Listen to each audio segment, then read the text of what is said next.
하나님 말씀 우리 한 구절 읽고 시작합시다. 고린도전서 몇 장? 1장 10절 말씀.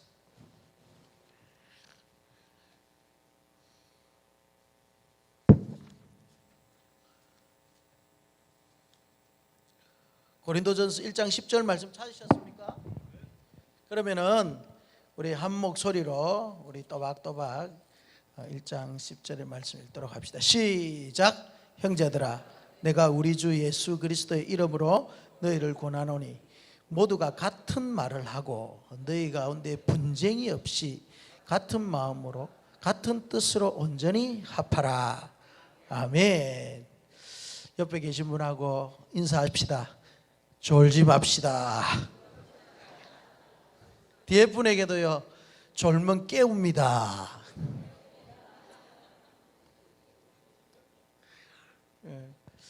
점심 식사 맛있게들 하셨습니까? 맛있게 했나? 오늘 특별히 어제가 보름이었죠? 보름이 해가지고 오곡밥을 먹었습니다. 집에서도 못 먹는 오곡밥. 오늘 이렇게 또 우리 재직 세미나는 내일 우리 특세 있고 이러니까 길게 하는 것보다도 짧게 임팩트 있게, 그죠? 길게 할까요? 아쉬운 듯 이렇게 잠을 깨는 또 청량제를 제가 여러분 드리겠습니다. 어느 교회에 부목사님을 초빙했어요. 초빙하면은 부임 설교하잖아요, 그죠?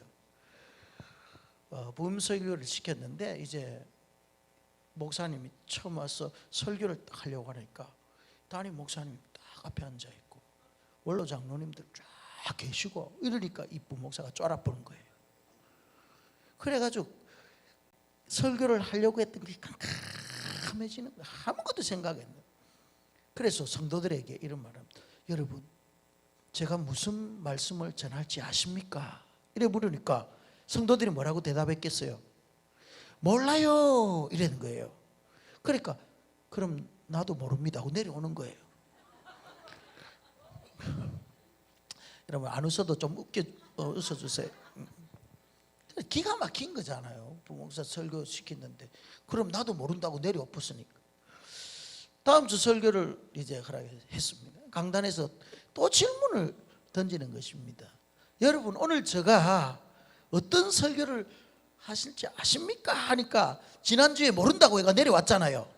그래 이번에는 성도들이 알아요 이런 거예요. 그랬더니 이 목사님이 그럼 됐습니다 하고 내려엎는 거예요.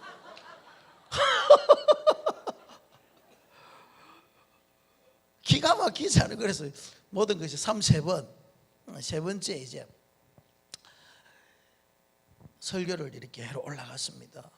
그래서 또 성도들에게 여러분, 오늘 제가 무슨 설교를 하실지 아십니까? 물어보니까 이 성도들이 눈치를 딱 채고 반은 알아요, 반은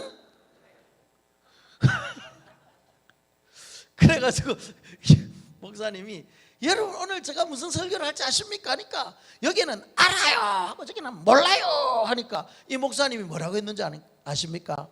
예? 그러면은 아시는 사람이 모르시는 분에게 가르치십시오 하고 내려오는 거예요. 그 뒤에 이 부목사님이 어떻게 됐는지는 모릅니다. 저도 하나만 하면은 더 이렇게, 그러니까 하나 더 하고 이제 본론에 들어가겠습니다. 하지 말까요?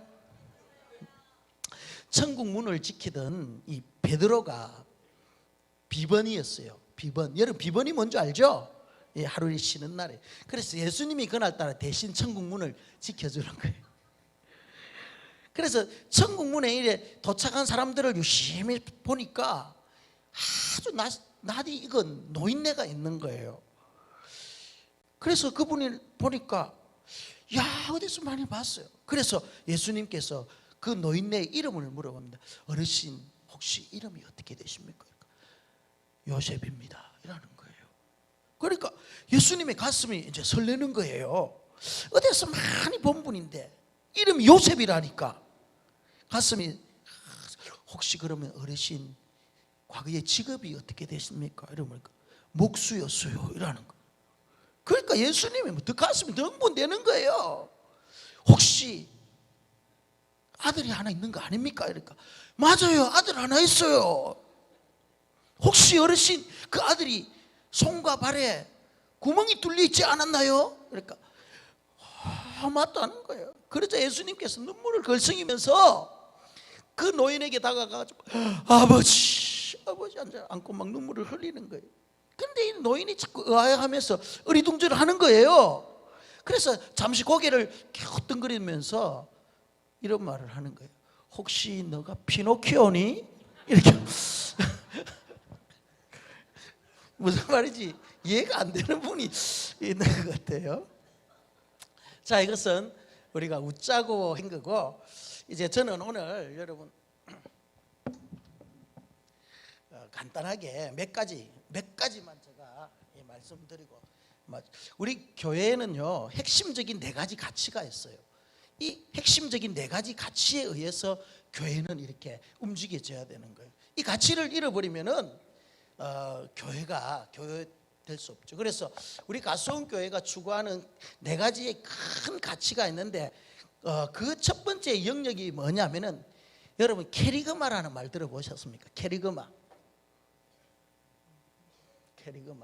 이거 헬라어로 이렇게 씁니다. 캐리그마 이러죠. 이것은 전파의 영역이에요. 전파의 영역. 우리가 전도하고 선교하고 이 모든 것들은 예배부터 시작해서 이 캐리그마라는 이 영역 안에 있습니다. 이것이 핵심적인 거예요. 교회가 이 캐리그마의 영역의 사역을 하지 아니하면은 교회로서의 존재 가치를 잃을 수밖에 없어요. 그래서 우리 가수원 교회는 선교하고 전도하고 이런 거 하잖아요. 예배드리고, 그죠? 이것이 교회의 핵심적인 가치이기 때문에 그런 거예요. 그러니까 교회가 예배가 없으면은요, 그거는 온전한 공동체가 아니에요. 하나님을 예배하고 찬양하는 게 반드시 그 교회에 있어야 되고, 그리고 우리가 믿는 예수 그리스도를 전파하는 거죠. 그죠? 전도하는 거죠. 이 전도는 뭡니까? 같은 문화권 안에 있는 자들에게 예수 그리스도를 전가하는 게 전도예요. 그러면 타 문화권으로 예수 그리스도를 전하는 게 뭐죠? 그것을 선교를 하잖아요. 그죠? 그러니까 교회가 이 전파의 영역, 전도와 이 선교의 영역이 잘 이루어져야 되는, 그래 건강한 교회가 돼요. 이게 교회가 추구해야 될 핵심 가치 중에서 가장 중요한 거예요. 예배드리고, 그 다음에 전도하고, 그 다음에 선교하는 거. 캐리그마의 영역, 핵심 가치. 두 번째 가치가 있어요. 두 번째, 첫 번째고, 두 번째는 혹시 여러분 디다케라는 말 들어봤습니까? 디다케 이렇죠. 디다케. 헬라어로는 디다케 이렇게 하죠. 디다케 이렇게 액센트가. 이 디다케라는 영역은 뭐냐면은 교육의 영역이에요. 교육, 가르침의 영역이에요. 그래서 교회는 첫째 전파하는 사역, 전도하고 성경하는 이 사역이 핵심 가치고, 그 다음에 두 번째는요 디다케 사역이에요. 교육하는 거예요. 그래서 우리 성도들을 하나님의 말씀으로 양육하고 훈련시키는 거죠. 그래서 우리 가수원 교회는 여러분 우리 교회 처음 오시는 분들 하시는 게 뭐죠? 새가족 양육부터 시작해서 그 다음에 확신반, 제자반, 그리고 학신반, 성장반, 제자반, 이런 기본적인 이 성도에게 필요한 교육, 우리 하나님의 백성으로 어떻게 교회를 섬기고 살아가야 될 신앙생활을 할 것, 이 교육의 영역이 참으로 중요합니다. 이 교육하지 아니하면 안 돼. 그리고 또 우리 주일학교 자녀들 있잖아요. 다음 세대를 세워나가는 이 주일학교 자녀가 정말 교육시키는 게 중요하단 말이에요. 그래서 이번에 우리 가수원 교회가 14년 간의 교육 커리큘럼을 만들었어요. 커리큘럼이라고 하죠. 그래서 유치부부터 우리 중고등부까지 주일학교 교육이 단계적으로 체계적으로 이제 올라올 수 있도록 그렇게 이제 만들어 놨어요. 모든 이제 커리큘럼이 그렇게 짜여져가 있. 그만큼 이제 교회가 다음 세대를 준비해서 교육하는 거. 주일학교 그리고 작년 이 교육이 이루어져야 되는 거예요. 제가 제자반을 이렇게 하다 보면은요, 우리 나이 드신 어르신 권사님들도 오고요. 그리고 우리 젊은 세대들도 이렇게 많이 참여해요. 벌써 우리 제자반이 6기가 되었습니다. 6기. 그죠? 6기. 그 5기 우리 제자반 보면은요, 다 어르신들이에요. 권사님들이에요. 다 권사님들. 나이 드신 분들이고 집사님들인데, 이분들이 이렇게 연세가 많아도 배우려고 하는 거예요. 배우려고 하고 너무너무 또 재밌게 잘하고, 한 번도 결석도 안 하고 너무 열심히 잘하고 감사하더라고요. 그리고 또 젊은 세대들은 젊은 세대 나름대로 막 배우려는 의지가 강해요. 그리고 지금까지 정리되지 못했던 신앙적 지식, 체계가 이제 정리가 되어진다는 거예요. 그래서 교육이라는 것은 반드시 교육이 필요합니다. 교육이 없으면 다음 세대가 없는 겁니다. 아멘? 그래서 신앙교육을 잘 시키는 것이 교회의 핵심 가치예요. 이단들의 특징이 뭔지 알아요? 이단들은요, 정말 교육 잘 시킵니다. 이단들은 체계적인 이 양육 교육이 끝내줍니다. 우리 기성교회보다 낫습니다. 그래서 젊은 세대들이 말이에요, 이단에 한번 들어가면 그들이 체계화된 교육에 빠져버리는 거예요. 잘못된 진리를 체계화시켜가지고 막 가르치고 뭐 주입시켜버리니까 우리 젊은 세대들이 다 넘어가 버려요. 왜? 요즘 교회에서 이렇게 체계화된 교육을 안 시키거든요. 그러니까 말이죠, 여기에서 이 주 들은 거, 어디에서 주 들은 거 가지고 신앙생활 하다 보니까 뭐 뼈대가 없이 그냥 신앙생활 하는 거예요. 그런데 이단에 딱 들어가니까 그들 나름대로 체계화된 다 그게 있거든요. 그게 빠지는 거죠. 그러니까 교육이 중요하다. 세 번째, 디아코니아라는 영역이 있습니다. 따라합시다. 디아코니아. 이 디아코니아라는 영역, 헬라어로 디아코니아 이렇게 되죠. 디아코니아.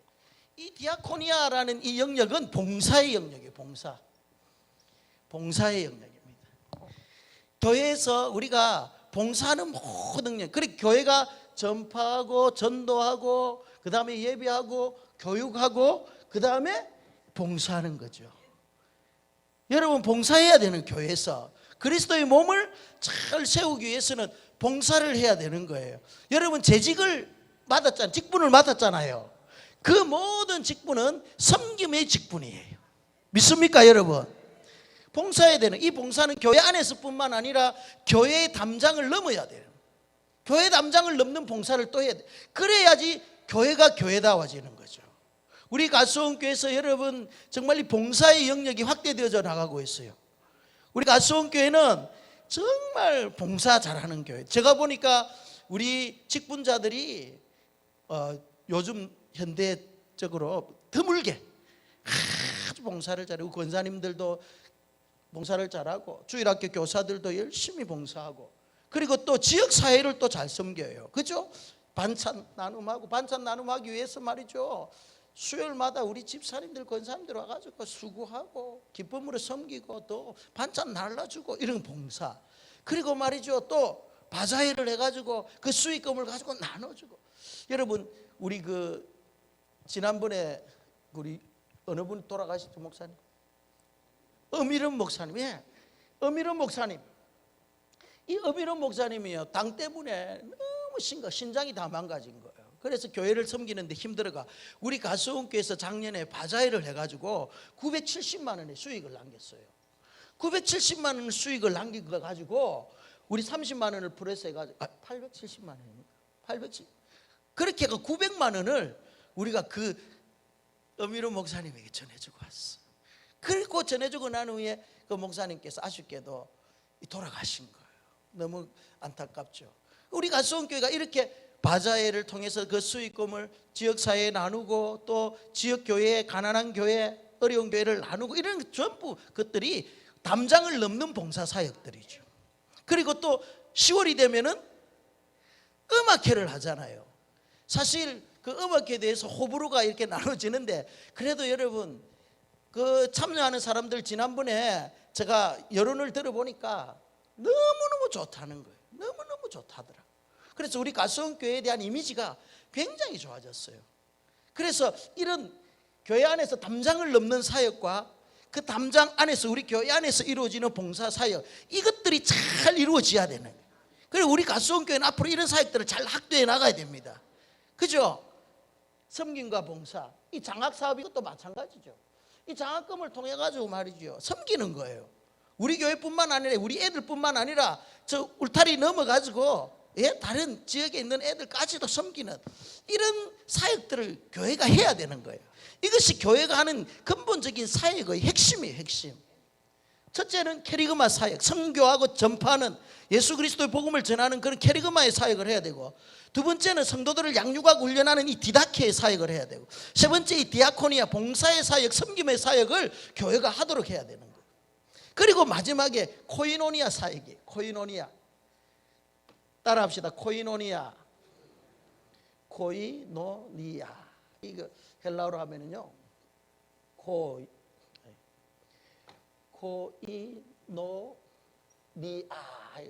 코이노니아 이렇게 되겠죠.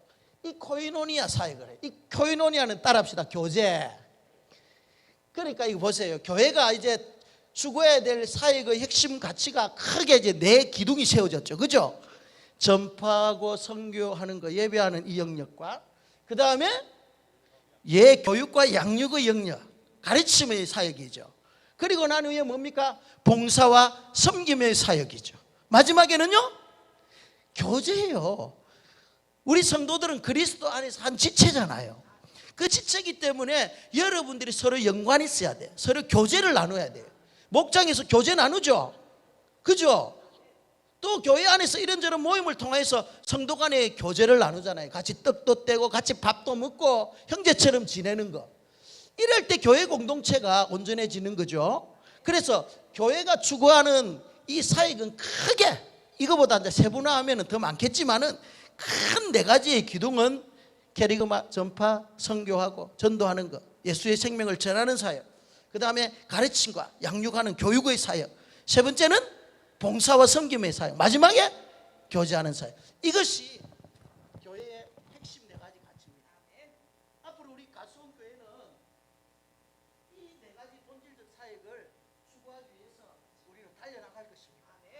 그 사역을 확대시켜 나가고 사역을 더 구체화시킬 것이고, 더 많은 성도들이 여기에 동참하도록 우리는 할 것입니다. 이런 사역이 주님이 오시는 그날까지 계속해서 이루어져야 되는 거예요. 그러면은 교회는 자동적으로 성장하게 돼 있는 거죠. 아멘. 그래서 요즘 현대 교회들은요, 네 가지 무게 중심의 변화가 찾아왔어요.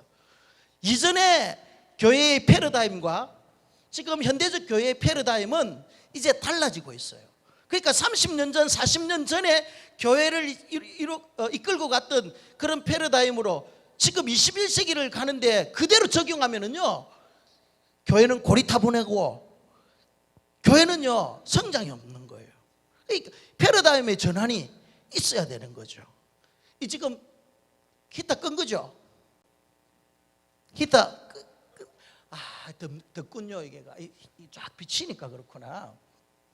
그래서 그 네 가지 패러다임의 전환이 어떤 식으로 지금 달라지고 있느냐. 그래서 우리 가수원교회도 차츰차츰 이 패러다임의 전환을 시도해야 되는 거예요. 달라져야 되는 거예요. 처음에는요, 교회마다 성장 구도였습니다. 어떻게 하면 교회를 성장시킬까? 이 성장 구도. 이 성장 구도에서 이제 패러다임의 전환이 어떻게 이루어지냐면은 건강 구도로 바뀌는 거예요. 자, 성장 구도에서 따라하세요. 성장 구도에서, 여러분 잠 오시는 것 같아. 성장 구도에서 건강 구도로.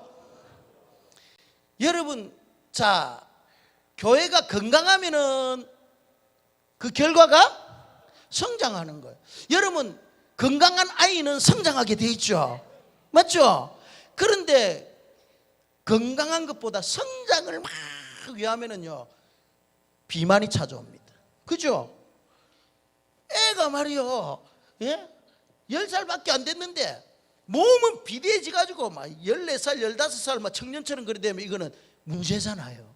그래서 이전에 한국 교회가 이 건강의 구도보다는 이 성장의 구도에 너무 목을 맨 거예요. 성도 많이 모이는 거, 예배당 크게 짓고 그렇게 해가지고 몇만 성도 막 이런 것만 생각했지, 사실 그 안에 있는 구성원들이 얼마나 건강한지 건강도는 별로 신경을 안 썼단 말이에요. 그래서 교회가 정말 성장하려면 질적인 성장과 함께 양적인 성장이 아우러지려 하면은 건강 구도로 교회의 조직이나 시스템이 전환되어져야 되는 거예요. 무슨 말인지 알겠죠? 이젠 그 예를 들면 이전에는 우리가 말이죠, 이 성장하기 위해서 막 성도들 막 달달달도 볶았습니다. 목회자 전도에 오라 막 이름 적어가지고 막 계속 다그치고 어떻게 됐냐, 이런 식으로 이렇게 막 하다 보면은요 성장은 돼요. 전도 시키고 막 억지로 시키면은. 그런데 그렇게 하면 이 교회는 커지지만은 결국은 사람들이 말이 죽어나는 거예요. 반대로 정말 이분들을, 성도들을 잘 양육하고 왜 우리가 전도해야 되는지, 왜 하나님 나라를 확장해서 우리가 복음을 전해야 되는지, 왜 생명을 살려야 되는지에 대해서 정말 깊은 인식이 성도들에게 있을 때, 그래서 성도들이 거기에 대한 자발적으로 이제 전도하게 될 때 그게 진짜가 되는 거잖아요. 그런 식으로 바뀌어야지. 교회에서 전도하십시오, 전도 안 하면은 막 안 됩니다 하고 막 그렇게 강압적으로 이제 성장을 하면 안 된다 이 말이에요. 그러니까 성도들을 잘 양육하고 전도하도록, 전도하지 않으면 안 될 정도로 우리의 가슴에 동기부여를 하고, 그래야만이 건강한 교회로 가지. 성장만을 위해서 수단과 방법을 가리지 안 된다 이 말이에요. 그 다음에 두 번째 이제 변화가 있는데, 그 변화는 뭐냐면은 수직 구조에서 수평 구조로 가야 됩니다. 따라합시다. 수직 구조에서 수평 구조로.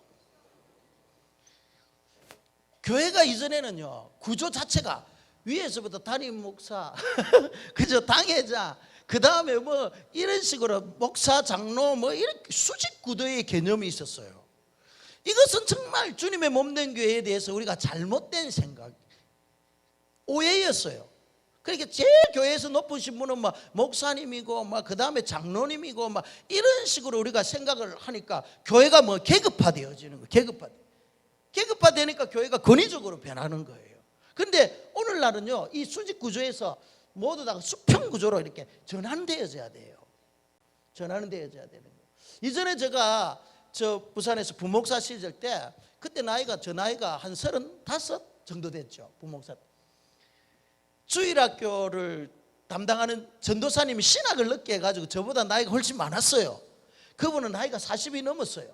그런데 이분은 전도사님이고 나는 목사야. 그런데 어린 애가, 주일학교 애가 우리 청년에게, 주일학교 교사 청년에게 이런 질문을 던지는 거예요. 선생님, 교회에서 전도사님이 높아요, 목사님이 높아요 이러더라고요. 부목사가 높아요 이러더라고요. 왜냐하면 이 애가 왜 그런 질문을 던지냐면은 이 전도사님이 연세가 많으신 분이거든요. 그런데 목사는 훨씬 어리거든요. 그런데 목사는 젊고 전도사는 나이가 많으니까 이 아이가 헷갈렸던 거예요. 누가 높은지. 그래서 물어봤어요. 그래서 선생님이 하는 말이 누가 높다고 했을까요? 자, 나이 순을, 예? 나이로는 전도사님이 높고 직부로는 목사님이 더 높고 이런 생각을 가지고 있다니까. 우리가 다 진짜예요. 우리 권사님뿐만 아니라. 그러니까 이 선생님도 젊은 청년도 하는 말이 목사님이 더 높아 이러더라고요. 나이를 떠나서. 그러니까 그 아이에게 올바른 답을 준 게 아니에요. 네? 그러면은 올바른 답을 주려면은 그 선생님이 뭐라고 해야 됩니까? 똑같다 하면 또 틀린다니까요. 부목사님의 역할과 전도사님의 역할이 다를 뿐이야. 역할이 다른 거예요. 역할이. 담임 목사님의 역할과 부목사님의 역할이 다르지. 담임 목사님 높고 부목사가 낮다 이렇게 하면 안 된다는 거예요. 그거는 계급적인 구조가 된다는 거예요. 역할의 중요성을 말하는 거죠. 그러면 역할의 중요성이 담임 목사가 중요합니까? 부목사가 중요합니까? 똑같다 이러면 또 금방 틀리는 거예요. 담임 목사의 역할이 훨씬 중요하죠. 교회를 이끌어나고 비전을 제시하고 그러는 거. 우리 부목사님은 목사님 목회 방침에 스포트 해주는 그런 역할을 하는 거잖아요. 아닙니까? 그러니까 지금 우리가 생각하기엔 이 교회를 자꾸 계급 구조를 생각하는 거예요. 높고 낮음의 구조를 생각하는 거예요. 교회는 다 맡은 역할이 다를 뿐이에요. 그러나 역할의 중요성은 있는 거예요. 담임 목사의 역할이 있고 장로님의 역할이 있는 거죠. 그죠? 그래서 그 역할들을 우리가 존중해 주는 거예요. 교사의 역할이 있고 찬양대의 역할이 있는 거죠. 그죠? 그리고 그 역할을 잘 감당하신 우리 원로 장로님 이런 분들은 우리가 역할을 잘 감당했다고 이제 존중해 드리는 거예요. 존경해 드리는 거예요. 우리 권사님들, 나이 많으신 우리 권사님들 그동안 교회를 위해서 눈물 뿌리며 기도하고 헌신했잖아요. 그분들이 이제 은퇴하시면은 그분들이 얼마나 중요한 역할을 했습니까? 그분들을 존경해 줘야 되는 거예요. 그래서 교회는 수직 구조에서 수평 구도로 전환되어져 가야 돼요. 전환돼. 누가 높이 이렇게 하면 이제 우리가 높은 사람은 계급화되는 거죠. 그러면 자동적으로 어깨 힘들어가 목에 힘들어가고 그래서 교회가 힘들어지는 경우가 있어요. 그리고 세 번째 구조는요. 이제는 현대교회는 목회자 중심에서 평신도 중심으로 바뀌는 거예요. 따라합시다. 목회자 중심에서 평신도 중심으로. 현대교회는요 평신도의 역할이 강화되고 있어요. 그래서 여러분들이 자신에 맞는 그 역할, 여러분이 맡고 있는 그 재직, 직분, 이 역할들을 잘 감당해 줘야 되는 거예요. 교사는 진짜 교사로서 그 역할 잘 감당해야 되고, 담임 목사는 담임 목사로서 역할을 잘 감당해야 되고요. 그래서 자기가 맡고 있는 이 역할들을 잘 감당해요. 그래서 평신도들은 이전에는 수동적인 그 교회 사역자였는데 이제는 평신도들이 이제 사역의 중심으로 들어와야 되는 거예요. 그래서 여러분들이 목자들 있잖아요. 목자들은 교회에서 작은 목사예요. 진짜예요. 여러분들 목장을 맡고 있잖아요. 목장에 5명, 6명 있잖아요. 그죠? 5, 6명 있는 이 목장은 여러분들이 맡고 있는 목회지예요. 목회지. 진짜라니까요. 그래서 내가 맡고 있는 우리 목장에 있는 이 양떼들을 내가 기도하면서 양육하고 관리하는 거예요. 그게 목장이에요. 그래서 정말 이 목장을 잘 관리하고 잘 양육해가지고 이 목장을 분가시키고 이런 분들은 목회 잘하는 거예요. 진짜 목회 잘하는 거라니까. 이분들이 목사 됐으면 교회 부흥시키는 사람들이라니까. 그러니까 이 목자들은 정말 내가 지금 목회자의 마음을 가져요. 목회자죠, 한마디로.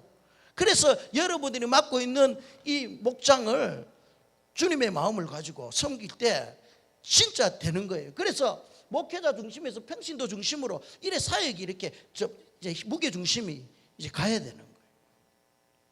우리 청년들도 목장 있잖아요, 그죠? 진이 목자지, 아이가. 지금은 안 하나? 누가 목자고? 찬영이 목자예요?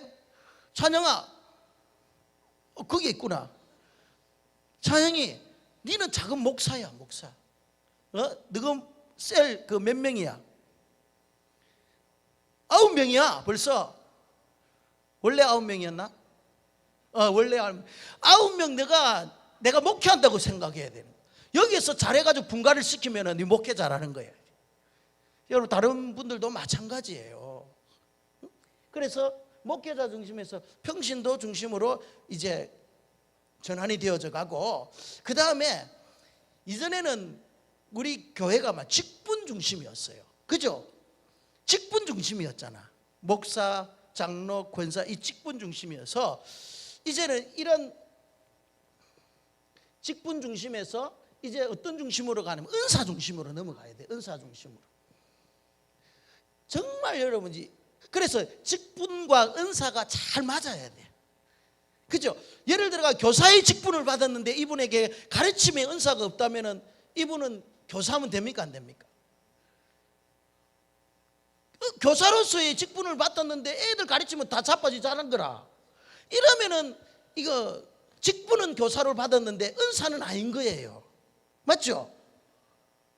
내가 찬양대의 직분을 받았는데 내가 찬양을 하면은 주위 사람들이 청각이 괴로워. 힘들어요. 이러면 이분들은 안 돼. 그래서 이 직분을 맡을 때 은사 중심으로 맡아줘야 되는 거예요. 무슨 말인지 아시겠죠? 예를 들어가지고 우리 교육부서에 이제 교육위원장님이 계시는데, 이 교육위원장님은 정말 진짜 교육에 탁월한 재능을 가지고 계시면은 교육위원장으로서의 그 역할을 잘 하시겠죠, 그죠? 그러니까 은사가 있어야 되는 거예요. 은사. 앞으로 그래 교회가 이런 식으로 직분에서 은사 중심으로 넘어가고 그 직분과 그 은사가 균형이 있어야 돼. 잘 맞아 떨어져야 된대. 교사할 사람들은 잘 가르치는 그런 은사가 있어야 되고, 찬양팀들 노래한 이런 분들은 노래를 잘 부르는, 그래도 적어도 악보를 볼 줄 아는 그 정도의 그건 기본은 돼 있어야 되는 거예요. 그죠? 제가 이 이야기 하나만 하고 넘어갈게요. 이전에 저희 아버님 세대에는요,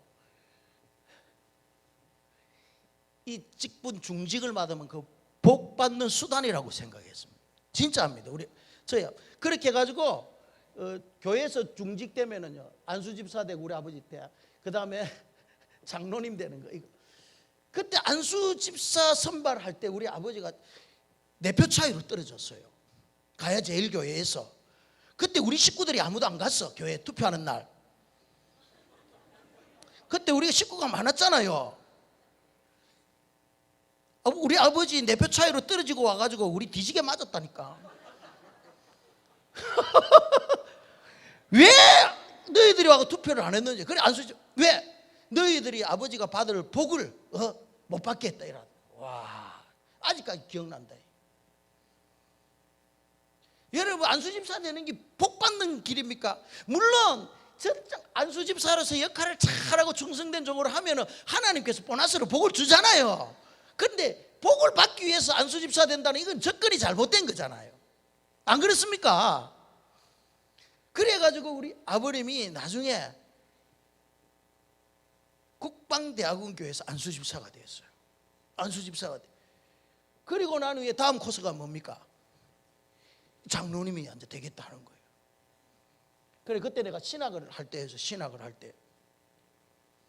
그래서 우리 아버지 자꾸 장로한다길래, 저 아버지 참 장로라는 직분은 너무 귀하고 정말 잘 섬기면 하나님 복을 주시는 그런 직분입니다. 그런데 장로의 역할은 아버지 교회의 행정과 인사와 재정을 다 책임지고, 여기에 대해서 장로님들이 잘해야 교회가 잘 될 때 장로의 직분이 영광스러운 거지. 아버지, 제가 보기에는 아버지 학벌도 사실 초등학교밖에 안 되잖아요. 우리 아버지 초등학교 졸업하셨거든요. 아버지 돈 있습니까? 그래도 장로님이 되면은 교회를 어떤 뭐 할 때 섬겨야 될 거 아니에요. 아버지 교회의 그 기라슨과 같은 대령들 그런 분들 막 군인들 아버지가 인사하고 다 결정할 수 있습니까?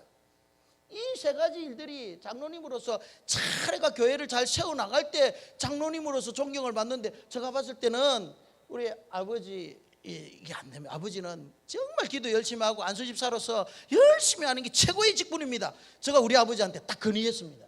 우리 아버지가 들었을까요, 안 들었을까요? 들었다니까요. 그때는 우리 아버지가 저 이야기를 듣더라니. 그래서 장로의 직분을 딱 포기하더라고. 그래서 장로 이야기를 안 하더라고, 그때부터. 그리고 난 뒤에 얼마 후에 목사가 되겠다는 거예요. 돌아볼 거 아닙니까? 진짜 우리 집사람 있어요. 이 집사람 어디 그 연락꾸지 그 뭐 신학교에서 6개월 공부하고, 이제 저 시골에 가면은 빈 그 교회 많으니까 거기 가서 그 설교하고 목회하면 된다, 이런 이야기를 듣고요, 신학교 책을 이만큼 사고 온 거예요. 그 어르신이.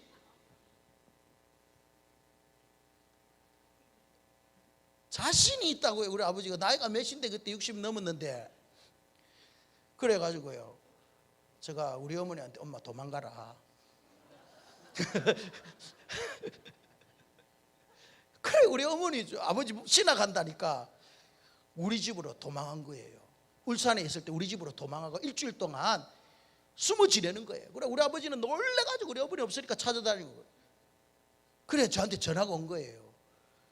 그래, 제가 나도 모른다, 엄마가 어디 있는지 모른다, 10점 뚝 떼고 있었지. 그래, 나중에 어머니가 여기 계신데 아버지 신학하고 목사한다면은 절대 엄마 안 간답니다. 어쩌려면 둘 중에 하나 택하이소 이랬거든. 그러니까 포기하는 거예요. 그래서 우리 아버지는 지금 영원한 안수집사로 지금 남아 있습니다. 그러니까 이전에는 이 직분을요 축복받는 수단으로 생각했다니까요. 물론 그거 틀린 말은 아니지만은 우리가 정말 선한 청지기로서 주님의 몸된 교회의 역할을 잘 감당하고 하나님과 성도들로부터 인정과 존경을 받으면은 반드시 하나님께서 그에 상응한 복을 주십니다. 그런데 접근이 다르면 안 되겠죠. 접근이 말이죠, 내가 복을 받기 위해서 내가 이 직분을 명예적인 수단으로 삼기 위해서 내가 직분에 접근하면은요 반드시 문제가 생깁니다. 그게는 문제가 생기죠. 그래서 우리 가수원교회 성도님들은 앞으로 교회가 어떤 모습으로 이렇게 패러다임의 전환이 있는 걸 알고 또 교회가 여러분들을 잘 앞에서 이끌 때 여러분 잘 따라와 주셔야 돼. 그래서 담임 목사를 믿고 우리 교육자를 믿고 우리 당회원 장로님들을 믿고 여러분들이 잘 이렇게 순종하고 따라오면은요 교회는 제가 단언컨대 싸움만 안 하면은 교회는 부흥하게 돼 있습니다. 정말이다니까요. 목사님하고 장로님들하고 싸움만 안 하면 교회는 부흥하게 돼 있어요. 진짜예요. 지금까지 제가 봐온 교회들, 무기력하고 생명력이 없고 부흥하지 못하는 그 교회들은요 전부 다 거의 100% 목사님하고 장로님하고 갈등이에요. 서로 견제적 체력이란 말이에요.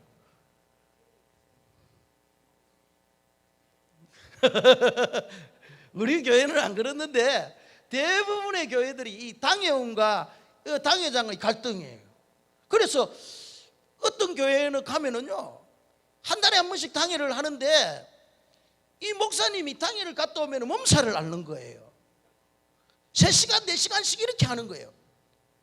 한 달에 한 번씩. 그러니까 목사님이 말이죠 이 당회 회의에 모든 진행을 다 뽑아 목회적 에너지를 손실을 다 해버려요. 그러니까 얼마나 힘들겠어요. 그러니까 서로 견제하고 막 이러다 보니까 교회가 성장이 없는 거예요. 그러나 장로님들이 담임 목사의 목회를 잘 서포트해주고 또 목사는 우리 장로님들을 잘 존중하고 함께 갈 때 교회가 잘 세워질 수 있는 거잖아요. 그죠? 그죠? 그럴 때 건강한 교회가 이루어지는데 서로 갈등하고 서로 말이죠 이러고 교회가 시험 들게 되네. 그래서 여러분 싸우지 않으면 교회는 부흥합니다. 장로님 저하고 한번 싸울래요? 싸우면 안 돼요. 싸우면 무조건 사탄이 틈탄다니까요. 절대 싸우면 안 돼. 교회는 싸우는 순간 바로 사탄이 역사합니다. 그걸 알고 절대 교회에서 싸우서는 안 된다. 이제 한 10분 정도 남았는데 이제 우리 재직들에게 이제 필요한 재직들에게 제가 요구하고 싶은 한 몇 가지만 여러분이 오늘 3가지 정도만 말씀드리고 오늘 이 세미나를 마치려고 해요. 먼저 재직에게 요구되는 여러분들 교사와 집사와 장로와 목사와 그리고 모든 우리 찬양대나 이 모든 사람들에게 필요로 하는 그 요소가 하나 있는 그게 바로 공동체성이에요. 공동체성. 공동체성이 반드시 교회 안에는 있어야 됩니다. 이 공동체라는 것은 무엇을 말하는 각기 떨어져 있지 않다라는 연합되어 있지만은 서로의 각 부분들이 있다는 그죠? 그래서 성경에서 이 공동체를 가장 잘 보여주는 비교하는 것이 몸이에요. 몸. 우리의 몸은 여러 지체가 있잖아요. 그죠? 그런데 그 기능이 다 다르잖아요. 교회 공동체도 마찬가지. 그래서 우리 직분자들은 우리 직분을 맡은 직분자들은 이 공동체성 우리는 하나다. 그리스도의 몸이다. 머리 대신 그리스도의 몸이요 우리는 그 몸의 한 부분들이다. 이런 의식을 가지고 있어야 되는 거예요. 팔은 팔로서 다리는 다리로서 다 다른 역할을 감당하되 우리는 하나다. 그런데 문제는 이 공동체성이 결여되면 어떻게 합니까? 이 공동체에서 이탈하는 거예요. 공동체에서 이탈하는 순간 뭡니까? 생명력이 떨어지는 거예요. 없어지는 거예요. 맞죠? 우리가 이 공동체 안에 있을 때는 여기서 시험이 있을 수도 있고 여기서 여러 가지 낙심도 있고 절망도 있고 이래요. 그러나 이 안에서 그 일들이 일어나면 회복되고 치유가 가능합니다. 왜냐하면 기도하는 자들도 있고 또 건면하는 자들도 있고 그렇게 해가지고 여기서 일어설 수가 있는데 만약에 내가 이 공동체의 무리에서 이탈하는 순간 혼자 되는 거예요. 혼자 되면 약이 없는 거예요. 그래서 여러분 시험이 들더라도 교회 안에서 공동체 안에서 시험 드시기를 바랍니다. 그래야지 그 시험을 이길 수 있는 거예요. 그래서 공동체에서 이탈되는 순간 나는 이제 영적인 생명은 끝난다. 요즘 많은 젊은 세대들이요, 꼭 교회 공동체 안에 우리가 속해야만 신앙생활 하나, 이런 개인주의적인 사고가 굉장히 팽배해져 있습니다. 그런데 그렇지 않습니다. 그게 맞는 것 같지만은 틀린 말이에요. 주님께서 왜 교회 공동체를 신이 세워주셨겠습니까? 우리가 홀로 신앙생활을 할 수 없는 존재라는 걸 아는 거예요. 그래서 공동체라는 울타리를 우리에게 만들어준 거예요. 우리 중고등부들 마찬가지예요. 이 중고등부 굉장히 예민한 이 시대에 살아가고 있는데, 우리 중고등부 아들이요, 교회라는 이 중고등부의 공동체를 이탈하는 순간 이 애들이 어디로 가는 줄 압니까? 다른 무리에 속하는 거예요. 사회성이 있기 때문에 다른 데로 가는 거예요. 자기하고 취향이 맞고 이런 데 가는 거예요. 그러다 보면은 잘못된 친구들 만나는 거예요. 잘못된 친구 만나면, 이전에는 우리가 어른들이 돼가지고 야 그러면 안 돼 하고 막 제재도 했지만, 요즘에는 애들 제재하면 맞아 죽습니다. 길에서 애들 고등학생 담배 피고 있을 때, 우리 때는 담배 피고 이러면은 새끼 어디 길에서 담배 피노 이렇게 어른들이 했잖아요. 그렇게 저도 많이 맞았거든요.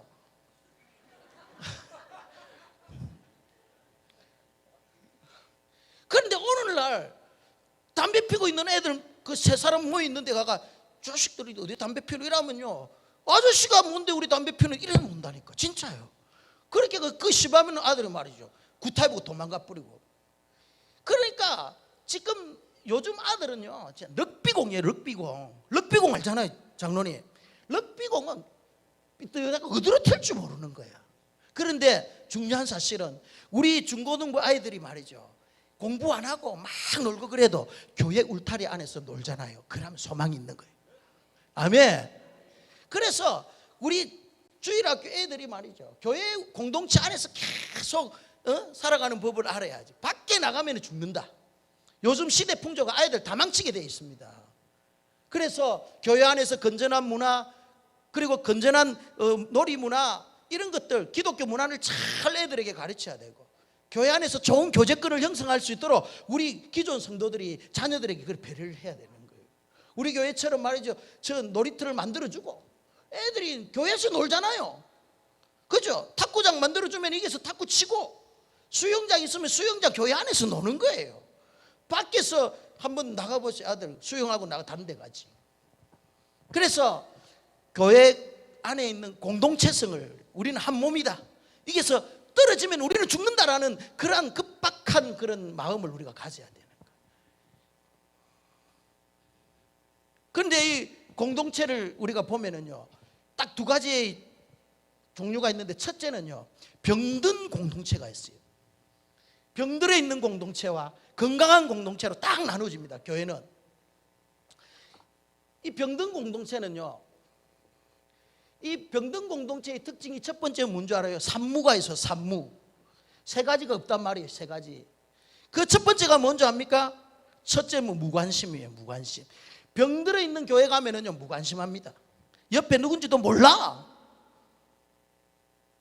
우리 갓송교회에 어떤 분이 한 분 등록해가지고 저하고 면담을 하는데, 우리 교회에 어떻게 등록하게 되었습니까? 라고 물었을 때 그분이 하시는 말씀이 3개월 동안 내가 다른 교회 가는데 아는 체 아는 사람 아무도 없더라 이라는 거예요. 3개월 동안 예배를 드리는데 옆에 앉은 사람이 손 한 번 내지 않더라는 거예요. 그런데 우리 갓송교회 처음 오니까 우리 마지막에 그거 하잖아요, 뭐 인사, 처음으로 내가 왔는데 나를 반겨 맞아주는 분이 있더라는 거예요. 관심을 가져주더라. 관심을 가져.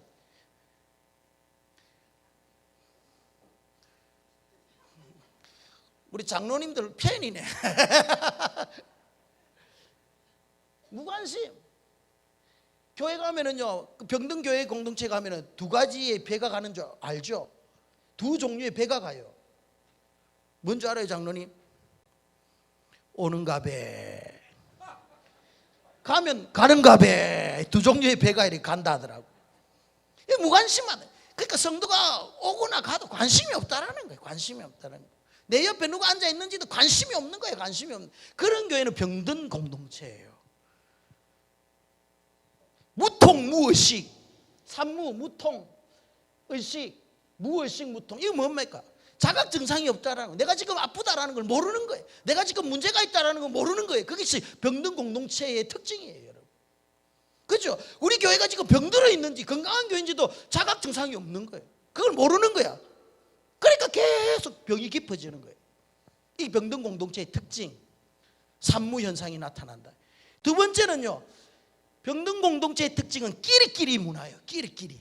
내가 아는 사람들끼리만 모이는 거예요. 우리 옛날에 뭐 전도회 전도회끼리 누구 끼리끼리 모이는 거예요. 청년회 안에서도 마음 맞는 사람 끼리끼리, 그리고 학불 끼리끼리, 지역 끼리끼리, 예? 사회적 지위 끼리끼리 모이는 거예요. 많이 배운 사람, 마음 배운 사람대로 모이고 말. 전라도, 경상도, 충청도, 서울, 뭐 이 교회 이런 모임이 많은 교회는 반드시 병듭니다. 병들어요. 죽게 돼 있어요. 무슨 말인지 알겠죠? 그래서 병든 교회는 끼리끼리 문화가 많이 정착돼 있어요. 그래서 우리 교회도 말이죠, 물론 마음 맞는 사람끼리 일을 해야 되고, 그죠? 마음 맞는 사람끼리 사역을 해야 됩니다. 그러나 그것으로 끝나면 안 돼. 주위를 돌아볼 줄 알아야 돼. 특히 우리 권사님들, 우리 장로님들 주위를 두루두루 돌아볼 줄 알아야 돼. 돌아봐야만이 교회가 건강해진다. 그리고 세 번째, 병든 공동체의 특징은요, 목표의식이 없는 거예요. 목표의식이 상실된 거예요. 교회 공동체가 추구해야 될 목표가 분명하지 않거나 목표를 이루고자 하는 전략과 의지가 부족한 거예요. 병든 교회는 지금 우리 교회가 어디로 가는지를 모르는 거예요. 무엇을 해야 되는지 모릅니다. 이것을 해야 되는데 어떻게 해야 될지를 모르는 거예요. 그러니까 병들어 있는 거죠.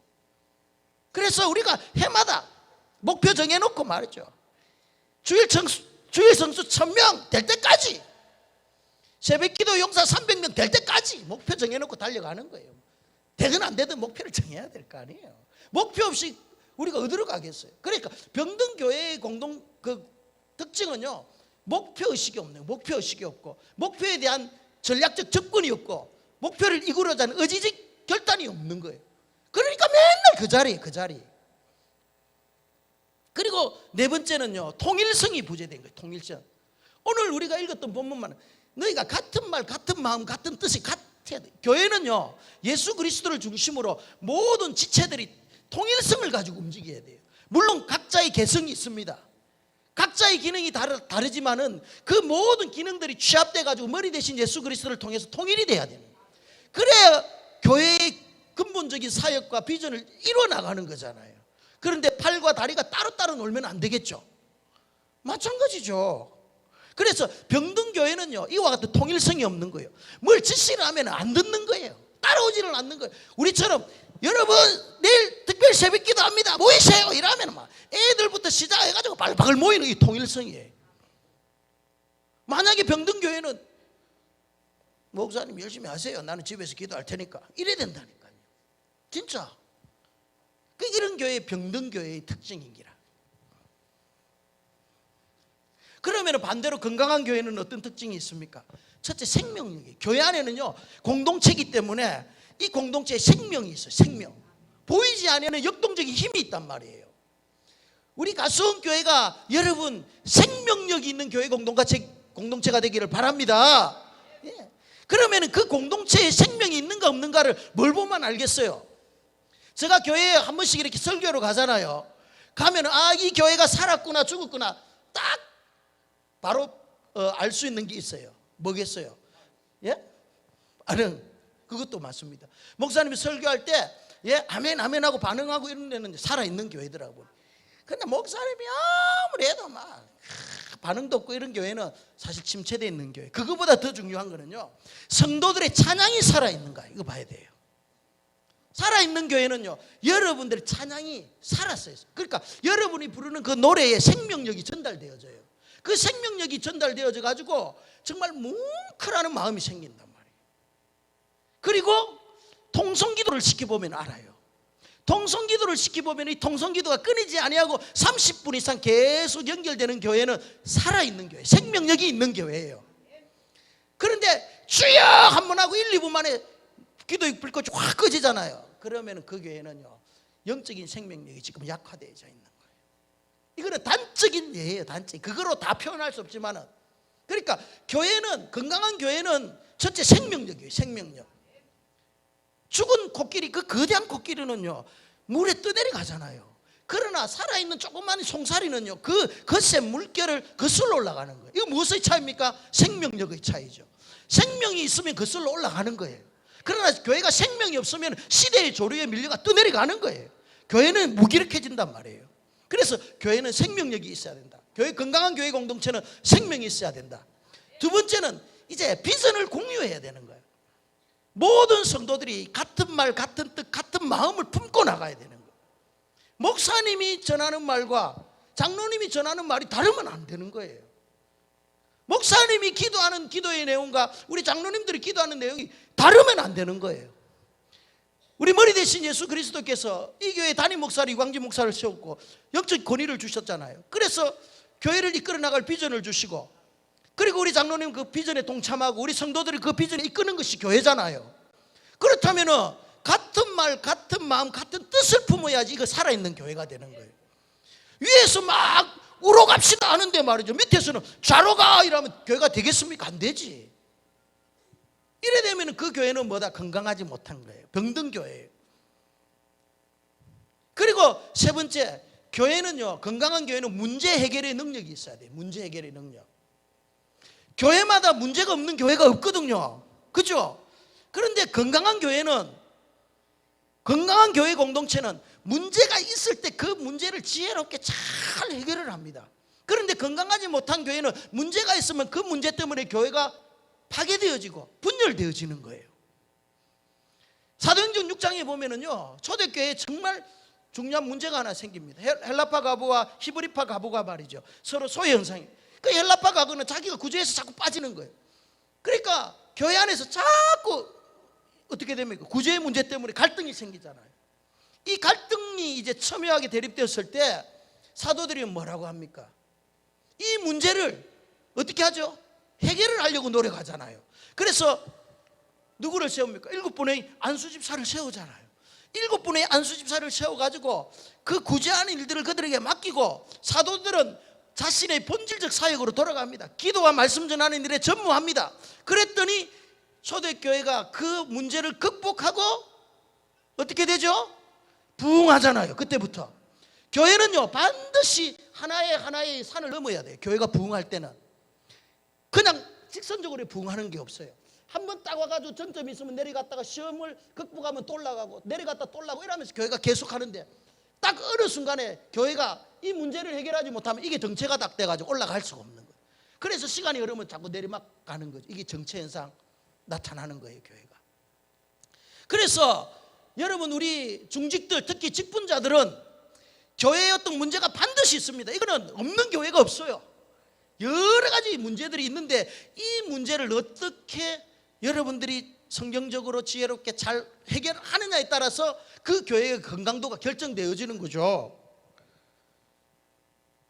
그래서 여러분들 문제를 자꾸 만들거나 문제를 제기하면 안 돼요. 특히 우리 그 중직들 있잖아요. 우리 장로님들이나 우리 안수집사님들이나 권사님들이 교회에 자꾸 문제들을 제기를 하면 안 돼요. 문제 제기자들이 되면 안 돼요. 여러분들은 중직을 맡아서 교회의 문제를 지혜롭게 해결하는 자들이에요. 해결하는 자들이에요. 어떻게 하면 연약한 지체의 문제를 해결해 줄까? 어떻게 교회 공동체의 문제를 우리가 해결해 줄까 하는 해결자의 모습으로 써야지. 자꾸 우리 교회가 어떻고 이런 문제가 있고 자꾸 문제 제기하면 그것은 누워서 침을 뱉는 거하고 똑같아요. 내가 속해 있는 교회 공동체를 자꾸 내가 누워서 침을 뱉는 거야. 그러면 머리 대신 주님께서 싫어하잖아요. 그죠? 그래서 여러분, 우리 중직들은요, 교회에 어떤 문제가 있으면 이걸 어떻게 은혜롭게 풀까? 그 마음을 1차적으로 가져야 되고, 어떻게 풀까? 기도하면서 그 문제에 접근해야 되는 거예요. 그러면은 우리 재직들이 성도들로부터 존경받고 교회는 평안하여 든든히 세워져 가는 거죠. 마지막 세 번째, 이제 건강한 재직이 되기 위해서는요, 정직과 책임이 있어요. 정직과 책임, 성실함과 책임이 있어야 돼요. 자, 여러분들에게 질문 던집니다. 지금 요즘 기업에서 인재를 등용하는 기준이 있어요. 인재를 등용하는 기준. 인주를 등용하는데 제가 5가지를 말하겠습니다. 책임감, 그 다음에 전문성, 열정, 그 다음에 성실, 그 다음에 소통 능력, 이 5개가 있어요. 여러분들 기업에서 제일 우선적으로 지금 인재를 양용할 때 1번으로 생각하는 게 뭔지 압니까? 소통 능력, 책임감, 전문성, 열정, 성실. 여러분 몇 번이라고 생각해요? 여기에서 기업 조사의 1등이 성실이에요. 성실. 아무리 인재들이 스펙이 좋고 그들이 능력이 전문성이 있다 할지라도 기업에서 인재를 볼 때는 이 사람이 성실한가 이거 보더라고. 그 다음에 전문성 아니에요. 그 다음에 책임감이에요. 책임감. 이 사람이 성실하고 그래서 많은 사람이 90% 이상의 좋은 스펙을 가지고 있지만 그 스펙 보고 뽑지 아니하고 성실함과 책임감을 보고 기업이 인재들을 뽑더라는 거예요. 요즘에 제가 여러분 재직들에게 우리 교사와 그리고 찬양대와 그리고 하나님께서 우리에게 한 해 동안 맡겨준 이 직분을 감당하는 우리 재직들에게 드리고 싶은 말은요, 정말 세상 사람들도 기업을 운영하는데 성실함과 책임감을 보는데 우리 하늘아버지께서 우리에게 직분을 주신 우리 그리스도께서 여러분들의 그 성실함을 지금 보고 계시는 거예요. 정말 여러분 제발 제가 빌고 비옵나니 정말 담임 목사로서 빌고 비옵나니 여러분 맡겨진 한 해 동안 맡겨진 그 직분 있잖아요. 소홀히 여기지 마십시오. 우리 서리집사님들 1년직이잖아요. 우리 찬양대 그리고 모든 교사 1년직이에요. 1년마다 우리 당회에서 심사를 해서 여러분 직분을 맡기는 거예요. 그러면 1년 동안 내가 정말 하나님 앞에서 성실한 마음과 책임감을 가지고 해야 되는 거예요. 여러분 간곡히 부탁드립니다. 찬양대 제가 보면 안타까워요. 안타까워. 우리 2부 찬양대 보면 오늘 아침에도 제가 말씀드렸는데 임명을 그렇게 많이 했는데 반이 안 나와. 반이 안 나와. 그리고 또 노는 사람들도 2주 격주제로 노는 분도 있어. 내 컨디션이 좋으면 노고 컨디션 안 좋으면 여러분 그게 직분자의 태도. 저는 그래. 아예 그러려면 우리가 다음 내가 정말 직분을 잘 감당할 수 있을 때까지 우리가 좀 한 발자국 좀 미뤄지고요 기다렸다가 내용이 충만하고 그 직분을 잘 감당할 때 우리가 들어가야지. 만약에 말이죠 안 되는데 계속 하다 보면은요 나도 시험 들고 주위 사람들 쓰고 덕이 안 되는 거예요. 교사도 마찬가지입니다. 여러분 정말 교사라는 거는요 앞에 리드예요. 이끄는 사람이에요. 내가 어떻게 이끄느냐에 따라서 애들은 그대로 따라오는 거예요. 제가 이광진 목사가 여러분들한테 불성실하게 이끌면은 여러분들은 안 되는 거예요. 가는 거잖아요. 그죠? 여러분 교사만 내 앞에 맡겨진 이 교사 아이들 있잖아. 아이들은 내 뒷모습 보고 따라온다니까요. 잘 들어야 돼 교사들. 예를 들어가 교사가 말이에요 맨날 주일 예배 시간에 10분 20분 늦게 들어와요. 예배의 태도가 너무 불친절해. 하나님 앞에서. 그렇게 해가지고 나중에 주일학교 가는 거예요. 내가 가가 얘들아 너가 예배 잘 드려야 돼. 예배는 이런 거야. 거기서 능력이 나타나지 않는 거예요. 그래서 우리 교사와 앞에서 이끄는 책임성이 있는 사람들은 정말 중요한 거예요. 정말 중요한 거예요. 여러분의 자녀가 있다고 생각해 보세요. 그런데 반사가 맡았는데 1년을 책임지는데 너무나 예배 태도가 불량해요. 어떨 때는 예배도 안 드리고 예배 시간에 일찍 와가 정말 예배 드리는 법이 없어. 그런 자녀들에게 여러분 자녀들 1년 동안 그 영혼을 맡기겠어요? 그런 부모는 정말 책임감 없는 부모죠. 그래서 작년에 우리가 정말 살을 도려내는 개혁을 한 거예요.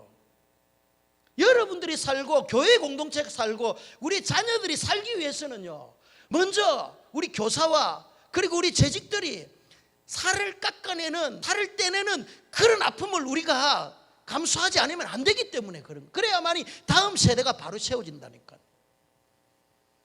이것은 여러분 제가 여러분들이 좀 쓴소리를 하는 겁니다. 왜냐하면 대부분의 우리 교사들은 잘하고 있기 때문에 그래요. 재직들은 잘하고 있습니다. 그런데 좀 더 잘하자고. 좀 더 잘하고. 그래서 정말 우리가 이 책임감과 성실성을 가지고 이 일들을 해야 되는 거예요. 그리고 이제 마지막으로 우리 재직들은요, 정말 성령으로 이제 충만해져야 돼요. 영적 사역을 육신의 능력으로 하면 안 된다니까요. 교회의 모든 사역은요, 영적인 사역이에요. 그런데 이 영적인 사역을 자꾸 내가 가지고 있는 스킬로 하려고 하니까 처음에는 반짝하는데 나중에 가면 갈수록 그 동력이 자꾸 떨어지는 거예요. 그래서 교사와 지도교육자와 부장들은요, 반드시 기도에 무릎을 꿇지 아니하면, 성령으로 이 일을 하지 아니하면 여러분들이 맡고 있는 그 기관과 부서는요, 자꾸 영적인 힘을 잃어갑니다. 정말 예를 들어가지고 우리 가수원교회 탑 리더인 이광진 목사가 여러분 무릎을 꿇지 아니하고 성령 충만하지 아니하면은 저는요 벌써 아웃됩니다. 번아웃 되죠. 그죠? 그러나 때로는 잠을 2시간 자고 때로는 잠을 3시간 자더라도 성령이 저를 이끌고 가면 피곤하지가 않거든요. 제가 여러분 내일부터 특세하지만 특세가 되면은 저는 지금까지 한 번도 이 원칙을 어겨본 적이 없습니다. 저는 특세가 되면 2시에 딱 일어납니다. 2시에 딱 일어나가지고 와서 기도하고 말씀 준비하고 여기 와서 4시부터 기도합니다. 제가 새벽 예배를 인도할 때도 2시에 일어납니다. 지금까지 어겨본 적이 없습니다. 기도에 무릎을 꿇는 거예요. 탑 리더가 기도하지 아니하고 성령 충만하지 아니하면은 그 밑에 따라오는 분들은요, 거짓말 다 죽는 거예요. 죽는 거예요. 스킬을 가지고 하면 안 된다니까요. 스킬을 가지면 절대 안 돼요. 한계 상황에 부딪힌다니까. 내가 가지고 있는 재능을 가지고 하려면 안 돼요. 그 재능 위에 성령의 역사가 반드시 있어져야 되는 거예요. 그 성령의 역사는 기도를 통해서 나타나는 거죠. 여러분 그 무디반이라는 거 알아요? 무디반. 이 하나만 예를 들고 내가 마치겠습니다. 19세기에 미국의 부흥을 주도한 두 부류의 양대 산맥이 있었는데 그 중에 무디라는 구두수 성공이 있었어요. 이 무디라는 구두수 성공은 17살 때 주일학교 교사 선생님을 만나가지고 예수님을 영접하고 거듭남의 체험을 합니다. 그래서 그가 이제 불타는 심정을 가지고 주일학교 교사가 되려고 하니까 교회에서 반대를 하는 거예요.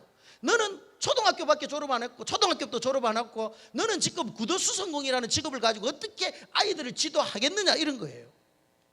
그런데 여러분 뭐 주일학교 아이들을 학력으로 합니까? 직업으로 합니까? 아니잖아요. 그런데 이 무디는요, 이 젊은 청년은 그래도 제가 주일학교 하겠습니다. 한번 기회를 주십시오. 그러니까 교회에서 니한테 애들은 못 맡긴다. 그러나 교사로서는 우리가 임명해 줄게 이렇게 해서 혼자 교사로 반은 한 사람도 안 맡기고 그러는데 이 무디가 어떻게 합니까? 나가서 전도하는 거예요. 전도에 가 아이들 한 사람 한 사람 데리고 와가지고 나중에는요 어떻게 됩니까? 제일 부흥하는 거예요. 제일 주일학교를 부흥시키는 거예요. 뭡니까? 성령의 능력이잖아요. 성령으로 사역하는 거예요. 그래서 무디반이라는 게 생겼는데 무디반이 뭔 줄 알아요? 주일학교를 하되 아이들 안 맡기는 게 그 무디반이에요. 무디반. 여러분 목장 사역할 때 목원들 한 사람도 안 맡기잖아요. 그건 무디 목장이에요. 그렇게가 전도회가 채워나가는 거예요. 그것은 성령의 능력이 아니고서는 안 된다는 거죠. 기술로 하면 안 돼요. 기술로 하면 안 되나. 내가 교사로서 뭐 스킬 뭐 아니라니까. 그거는 기본적인 소양. 그 위에 성령의 능력이 덧입혀져야만이 그 속에서 열매가 맺히는 거죠.